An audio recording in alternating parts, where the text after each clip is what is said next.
I don't particularly like the term saying a person is religious. I mean, after all, you could religiously read your newspaper every day or twice a week if you live in Wayne County like us.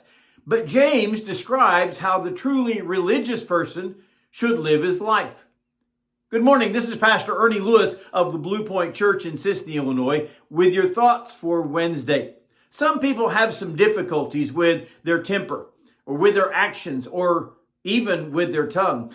And the Bible addresses each of these categories for the believer. James writes in James 1:26, if anyone thinks he is a religious person and does not bridle his tongue, but deceives his heart, this man's religion is worthless.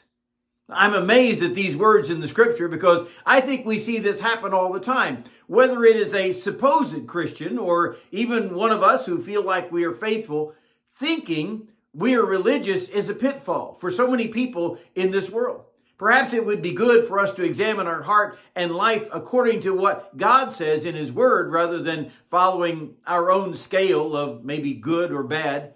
We may need to ask ourselves, how does God see my life? Or even better, ask the Lord that question. How do you see me from the perspective of your holy throne in the eternal heavens?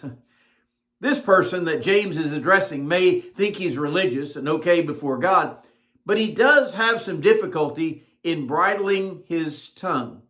The tongue is described by James as a fire, a world of iniquity. He says the tongue is so set among our members that it defiles the whole body and sets on fire the course of nature, and it itself is set on fire of hell. No man, it seems, can tame it. But we say it's such a tiny member to cause such problems and such destruction. But one way it can cause such destruction is by using it to gossip about others. Our words can be so harmful to another person's reputation. It can cause friends to split up or even families to split and divide for that matter, causing great harm oftentimes within the church. Of course, the tongue can also be used to speak profanity or even blasphemy. It should be noted that, of course, the tongue is connected to the mind and to the heart.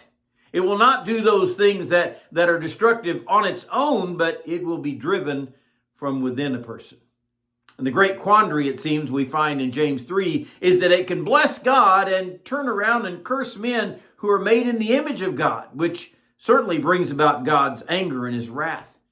The tongue can also spread lies that will harm others and destroy maybe even our own reputation. So what can we do with this powerful piece of human flesh that can be so destructive? First of all, we need to control our tongue, which means that we need to control our thoughts and the way we're going to speak and what we're going to think about. Think about what we're going to say before we say it. Maybe even pray about what we are going to say before we say it.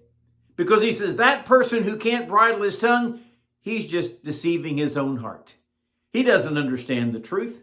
And that person's religion is really worthless.